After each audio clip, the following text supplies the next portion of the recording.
Ẹ káàárọ̀, ẹ kú dédé wòye gbogbo ẹ̀yin olólùfẹ́ Olóyinka TNT. Ẹ kú bójú ọjọ́ ṣe rí, ṣé dáadáa ni mo bá yín. Ìwọ obìnrin ni mo tún wá fẹ́ bá sọ̀rọ̀ láàárọ̀ yìí. Mo fẹ́ àti ọkùnrin pàápàá. Ẹ̀yin èèyàn, ẹ jẹ́ ká mójútó ara wa. Ẹ jẹ́ ká mójútó mental health wa. Ó ṣe pàtàkì. Tí a bá rí nǹkan tá à ń ṣe, ta fi engage brain wa, ta fi engage ara wa, ìwọ̀nba ni wàhálà máa mọ̀. Ṣé rí mental illness tá à ń sọ yìí? Nígbà míì ọ̀pọ̀lọpọ̀ obìnrin ni wọ́n ti ní lára pàápàá.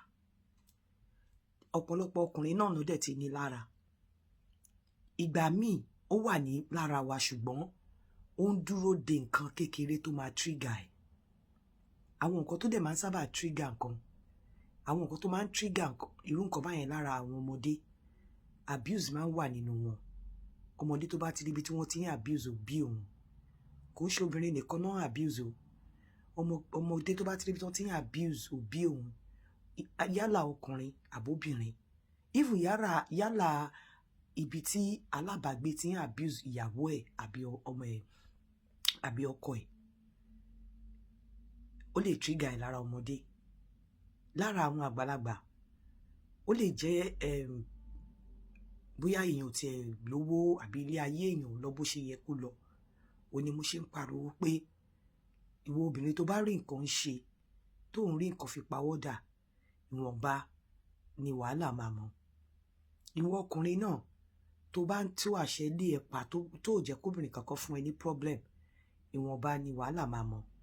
Ṣé rí gbogbo àwọn àìsàn yìí, pàápàá mental illness, ó máa ń ti ń wà lára ọ̀pọ̀lọpọ̀ tó kàn dúró fún nǹkan tó máa trigger ẹ̀. Pàápàá àwọn tó mu ìmukúmu, kò ń ṣe gbogbo nǹkan tí àwọn èèyàn ń mu tó bá nítorí táyé ń mu igbó kò ṣe nǹkan kan fún. Tí tèmi náà bá mu, ó lè má ṣe nǹkan kan fún mi. Kò ń ṣe bí ayé ara ẹ ṣe rí ni ara táyé ṣe rí. Nǹkan míì tẹ́lòmíì máa ṣe tó máa mú jẹ, ẹlòmíì lè ṣe kókàn dín nínú iyọ̀. Ẹ jẹ́ ká mójútó ọ̀rọ̀ ara wa. Ṣé rí ẹ̀yin obìnrin tẹ máa ń dúró kó máa abuse yín àbí tẹ máa ń fúnra yín ní problem, ẹ jọ̀ọ́ nítorí Ọlọ́run, mo mọ nǹkan tí mò ń sọ. Ẹ jẹ́ ká mójútó ọ̀rọ̀ ara wa. Mo fẹ́ máa wà emotional lórí kinní because àwọn nǹkan tí mò ń rí pẹ̀lú ọ̀rọ̀ mental illness yìí, mi ò wish ẹ fún ọ̀tá mi. Ẹ̀yin obìnrin lẹ́dẹ̀ máa ń sábà kàgbákò yẹn. Ọ̀pọ̀lọpọ̀ àwọn ọkùnrin tó ń ní ìmukúmu, òun ló máa ń sábà fà fún wọn tí mo ti rí. Bó ṣe rí ẹ̀yin obìnrin tí ọkọ ẹ̀ ò bá bá àbúrò ẹ̀ sùn, ọkọ abẹ́ ọ̀rẹ́ ẹ̀ sùn, ọkọ àlù, ọkọ aṣoríṣiríṣi, òun ló sábà máa ń fà fún obìnrin. Àwọn kinní yẹn dẹ̀ ti wà lára tẹ́lẹ̀, ó kàn ń dúró de nǹkan tó máa trigger ẹ̀ ni. So nǹkan kékeré nígbà míì ló máa ń trigger mental illness ní ara èèyàn. Ẹ wá gbọ́ ẹ̀yin obìnrin tẹ́ ẹ ti torí wípé káyé má bàa sọ yín lẹ́nu, tẹ́ ẹ jókòó sínú ilé ibi tí wọ́n ti ń abuse yín lójú àwọn ọmọ yín. Ẹ má bàyé àwọn ọmọ yẹn jẹ́. Ẹ má bàyé àwọn ọmọ yẹn jẹ́. Ẹ mójútó àwọn ọmọ yín. Kì í ṣe ká ra aṣọ, ká ra nǹkan fọ́mọ, ká rán ọmọ lọ sí school nìkan ni wọ́n fi mójútó ọmọ. Ẹ ní láti mójútó ọpọlọ àwọn ọmọ yín. Torí gbogbo nǹkan tẹ́ ẹ̀ ń ṣe yìí tí wọ́n ń ṣe fún yín lójú àwọn ọmọ yìí, ó ń ní nǹkan tó ń ṣe lára wọn. Ẹ rí ọmọ mi á ní anxiety. Ẹ rí ọmọ mi á kàn dédé máa ra ẹ̀. Ẹ rí ọmọ mi á máa destroy nǹkan. Ẹ mọ ibi tó ti ń bọ̀. Ọmọ tẹ́ ẹ̀ bá tọ́jú, ọmọ tẹ́ bá ń jà lójú ẹ̀, tẹ́ ẹ̀ ń lura yín lójú ẹ̀, ẹ ti ń kí ọwọ́ sínú ọpọlọ àwọn ọmọ yẹn ni. Ẹ ti ń kí ọwọ́ sínú ọpọlọ àwọn ọmọ yẹn. Mo fi Ọlọ́run ọba bẹ̀ yín, ẹ̀yin obìnrin ni máa bẹ̀ jù. Nítorí ọ̀pọ̀lọpọ̀ ọkùnrin tí mo ń rí tí wọ́n ní mental illness, ìmukúmu ló máa ń sábà fà fún wọn. Then nígbà míì, ìwọ obìnrin tó bá fẹ́ wọlé ọkọ, gbìyànjú láti ṣe investigation ọkọ tó fẹ́ dáadáa. Kó o gbìyànjú láti investigate ẹ̀ dáadáa because kò ṣe pé investigate ẹ̀ pé wo tí ẹ gbàgbé pa ó ti bímọ tẹ́lẹ̀, ó ti níyàwó tẹ́lẹ̀ kankan. Máa wádìí irú àìsàn tí wọ́n ní nínú family yẹn. Àwọn míì sọ pé tó bá ti discover wípé tó bá láìsàn bóyá wọ́n máa ń láìrùn ọpọlọ nínú family yẹn kankan wípé kó má fẹ́ wọn o, mi ò sọ bẹ́ẹ̀ o, ṣùgbọ́n prepare ara ẹ mentally wípé tó bá lọ ṣẹlẹ̀ tó lè ṣẹlẹ̀ anytime, ṣé ẹ̀mí ẹ gbé, ṣé agbára ẹ gbé, torí pé tó bá ti ń bímọ fún wọn, fún ọkùnrin tí wọ́n ní irú àwọn nǹkan kan àìsàn kankan méjì nínú family wọn, ó ṣeé ṣe kí àwọn ọmọ ẹ kan kó ní irú àìsàn yẹn. Ìwọ lè má ní torí pé ẹ̀jẹ̀ kan náà kan ló ràn lára ẹ̀yin méjèèjì wà tọkọ, bẹ́ẹ̀ má gbàgbé pé ọmọ tó bí ẹ̀jẹ̀ bàbá ẹ̀ ló máa ràn nínú ẹ̀. So tí o bá ti rí wípé wọ́n ní irú àwọn àìsàn, bóyá àwọn àìsàn kankan nínú family wọn tó wà hereditary, àbí tó yẹ pé ó ṣeé ṣe káwọn èèyàn mú kí ọmọ mu, ṣó ready, ṣó lè stand kí ọmọ ẹ kó ní irú àìsàn yẹn tó bá dọjọ́ wájú.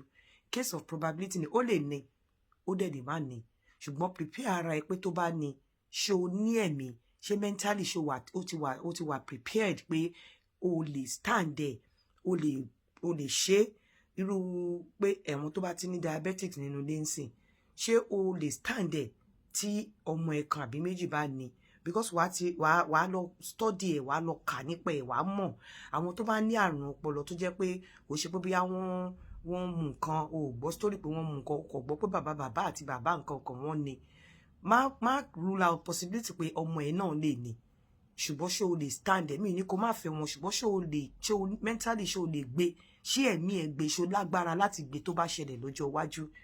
Ẹ jẹ́ ká mójútó àrùn ọpọlọ wa. Mo mọ nǹkan tí mò ń sọ o, ẹ jẹ́ ká mójútó ara wa dáadáa. Ṣé wá rí ẹ̀yin ọkùnrin tí ẹ wà fond of pé kẹ́ máa lu obìnrin, àbí kẹ́ máa bá obìnrin jà, àbí kẹ́ máa abuse obìnrin, ẹ jẹ́ bánábà bá sí ìyá, provided tó bá jẹ́ pé obìnrin yẹn ló ṣì ń fẹ́ yín dọjọ́ alẹ́. Mo máa play voice note kan fún yín, bọ̀ kò kí ń ṣèsìn. Ọ̀pọ̀lọpọ̀ yín mo fẹ́ kẹ́ mọ̀ pé ọkùnrin ló máa ń sábà tètè ní àwọn àrùn yẹn lára tó bá ti ń dàgbà. Nǹkan tó máa ń fà mí ò mọ̀. Ṣé ó dáa bóyá kò ní problem, bóyá stroke àbí nǹkan kan, kò ní kí ìyàwó dẹ̀ múra kó lòun lọ sí party, kò wá ní kojú, kò ní fi mí sílẹ̀ jàre, wàhálẹ̀ ti pọ̀ jù, èmi láti jáde o, mi ò lè ṣe kí n má jáde o. Ìwà ẹ òun ló máa fà kóbìnrin kó treat ẹ bẹ́ẹ̀.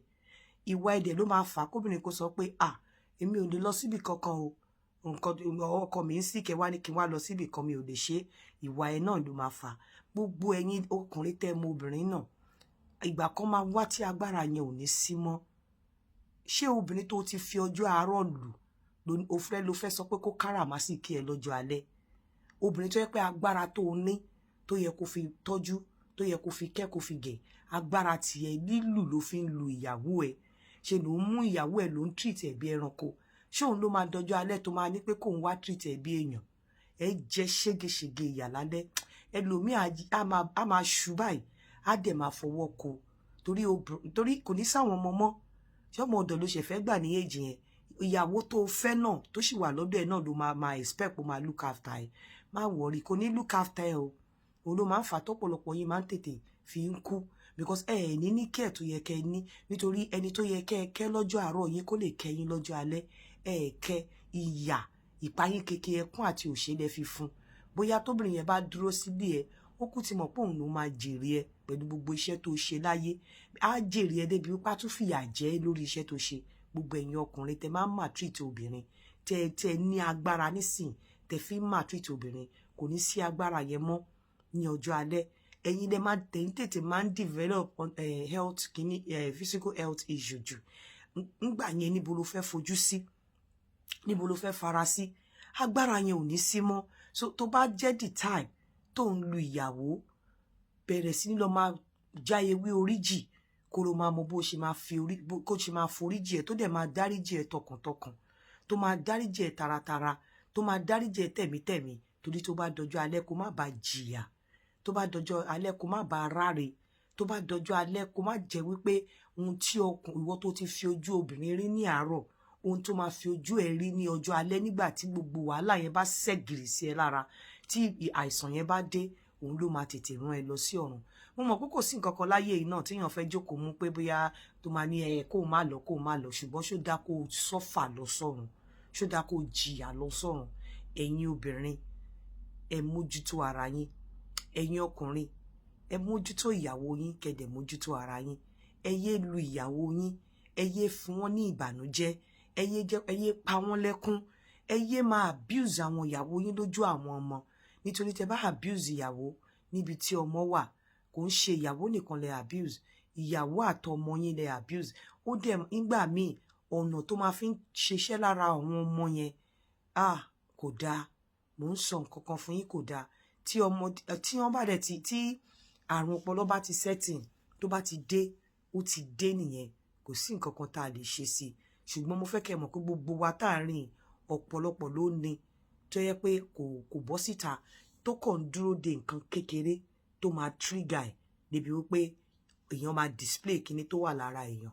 Ṣùgbọ́n ṣó yẹ kó jẹ́ pé ẹ̀yin ọkùnrin lẹ máa fà á, tó jẹ́ pé nǹkan tó ti pamọ́ sínú ara ìyàwó, tó jẹ́ pé kò yẹ kí ó tiẹ̀ jáde, kó jẹ́ pé ẹ̀yin lẹ máa fi lílù àbí lẹ máa fi ìpayín keke lẹ máa fi trigger kíní yẹn jáde.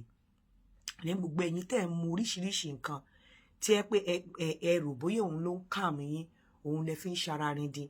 Ṣì jẹ́ ẹ mọ repercussion àwọn nǹkan tẹ́ ẹ̀ mú, ìjẹ́ mọ nǹkan tó lè ṣe nínú ọpọlọ yín, ìjẹ́ mọ nǹkan tó lè ṣe ní ara yín. In títáyé mu tí ò kàn dín nínú iyọ̀, ìgbé títáyé gbé tí ò kàn dín nínú iyọ̀, Kẹ́hìndé lè gbé kó bẹ̀rẹ̀ sí ní rí wàhálà. Ẹ jẹ́ ká mójútó ọ̀rọ̀ ara wa, ẹ jẹ́ ká mójútó mental health wa, ẹ jẹ́ ká mójútó àgọ́ ara wa. Tá bá máa gbélé ayé kí tí ká máa fi lọ padà síbi ọ̀dọ̀ Olódùmarè, ẹ jẹ́ ká lọ ní pípé ara. Ẹ má jẹ́ ká fi ìrora àti ìbànújẹ́ àti ìpayín keke ká fi padà lọ sọ́dọ̀ Ẹlẹ́dàá wa. Ẹ̀yin ọkùnrin náà tẹ́ ẹ lágbára ní ọjọ́ àárọ̀, tí agbára yín tẹ́ ẹ fi kọ́lé ralẹ̀, tẹ́ ẹ fi gbé ohun rere ṣe, tó jẹ́ pé ọkọ yín, ìyàwó yín, òun lẹ ń lo agbára lé lórí. Ẹ lọ kẹ́ lọ bá Anthony Joshua jà, ìyàwó yín òun lẹ́yìn fi ń kọ́ ẹ̀ṣẹ̀ nínú ilé, ẹ̀ dẹ̀ máa ṣe lójú ọmọ. Ẹ jẹ tó bá lọ jáwọ́, tó bá tiẹ̀ tún jáwọ́ gan, mo bó ṣe máa rí ojú rere àti àánú ìyàwó ẹ̀, kí Ọlọ́run kó dẹ̀ foríjì gbogbo wa. àìjẹ́ bẹ́ẹ̀ wàá jẹ́ ségesège ìyà lọ́jọ́ alẹ́. Ọ̀pọ̀lọpọ̀ yín ni àwọn obìnrin yìí ń tọ́jú ìyà fún o dọjọ́ alẹ́ o. Ọ̀pọ̀lọpọ̀ yín àwọn obìnrin yẹn ò tiẹ̀ ní lọ, pàápàá tó bá rí pé oní nǹkan tóun lè jogún, ó máa bá ẹ tọ́jú ìyà ẹ̀ di ọjọ́ alẹ́ níbi tó ti máa ti sunkún, tó ò ní rí ẹni ṣe ẹ́ lótó. Gbogbo ìwọ tó ti fi ẹkún àti ìbànújẹ́ tó ti fi bọ́ ìyàwó ẹ ní ọjọ́ àárọ̀, ló bá dọjọ́ alẹ́ wàá bẹ̀rù ẹ níbodè.